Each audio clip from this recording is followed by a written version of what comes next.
ngayon, panibagong bahay na naman. Kaya nga po nang sinasabi ko, sana next na lipat ko sarili ko ng bahay. Kasi mahirap maglipat, mahirap maghamon, pagod. Sobrang pagod. Kaya, yun. Sana po sa susunod bahay ko na talagang lipat ako. So, ayan, maraming salamat po. Goodbye na sa ating apartment. Sa kanila pala. Goodbye na sa apartment 1. Ang ating naging tirahan sa loob ng 6 na taon.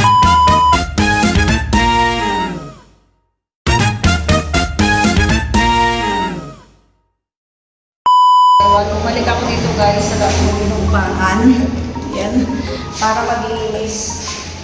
Kasi sobrang dumi. Ayan. After natin magpakapot. Ayan. Sobrang dumi.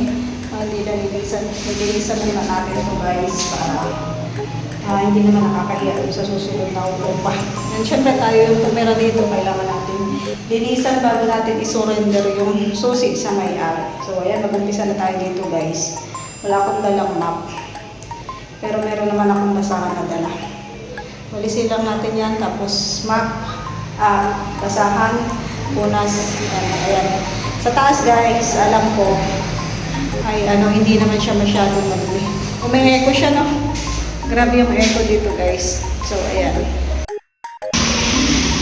Yan, nakakalungkot lang isipin na talagang hindi mapapasa atin itong bahay na to. Nakakalungkot diniwanan kasi maraming memory. Pero ganun talaga guys, hindi tayo permanente dito kasi hindi naman to sa ating bahay. So, linisan na natin para matapos na. Dito pa yung basurahan ko.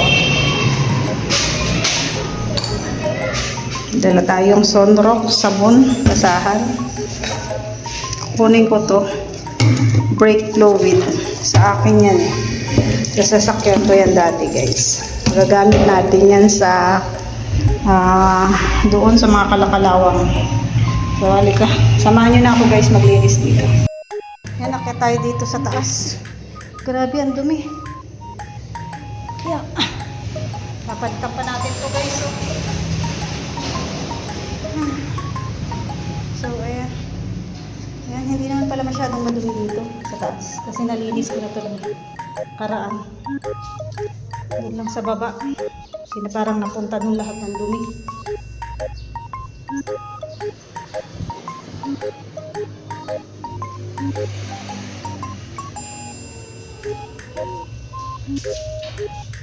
Ito yung sa pinto. Tanggal na. Ano lang natin dyan.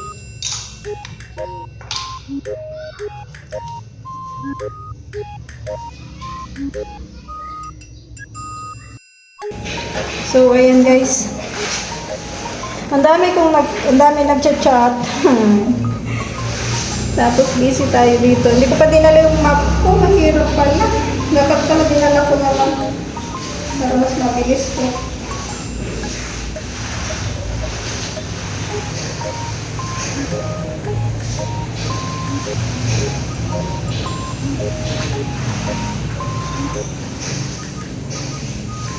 So, papa tayo.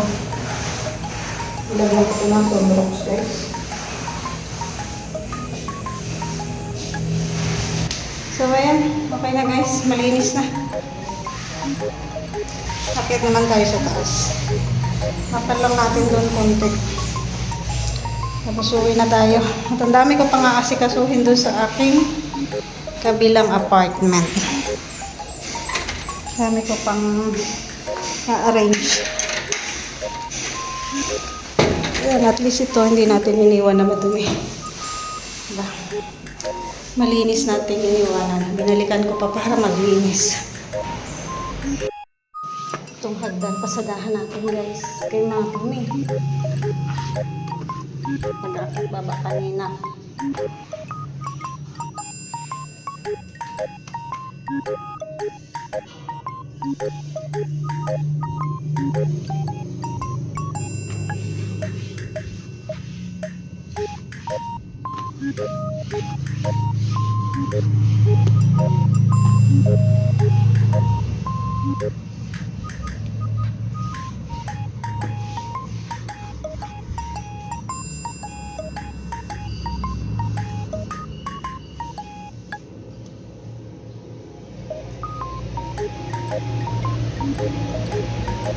Dahan-dahan ako guys. Mahirap na, madulas yung hagdan. Tapos ito talaga yung malaking mistake ko kagabi. Ay nako, kung kailang paalis na. Saka naman nagkaroon ng aberya. Napalitan ko pa yun. So ayan, tapos na ako guys and uwi na ako para ipagpatuloy ang aking pagliligpit doon sa kabila. Siyempre, goodbye na sa apartment na naging bahagi ng buhay ko sa loob ng halos 6 years. Maraming memory. Magaganda, masasaya, malulungkot, pangit na mga memory. Pero, ayan, naging bahagi rin ito ng buhay natin sa loob ng halos 6 na taon. And ayun, panibagong bahay na naman. And kagaya nga po ng sinasabi ko, sana next na lipat ko sarili ko ng bahay. Kasi mahirap maglipat, mahirap maghakot, pagod. Sobrang pagod. Kaya, yun. Sana po sa susunod bahay ko na talaga ang lipat ako. So yan, maraming salamat po. Goodbye na sa ating apartment. Sa kanila pala. Goodbye na sa apartment 1. Ang ating naging tirahan sa loob ng 6 na taon. Thank you so much sa lahat ng nakakilala sa akin dito, sa lahat ng sumubaybay sa akin nung ako'y nandito pa. Maraming salamat po. Sana po patuloy niyo akong subaybayan at panoorin ang aking mga video kahit nandun na tayo sa ating bagong tahanan. Thank you so much guys. Bye-bye. God bless us.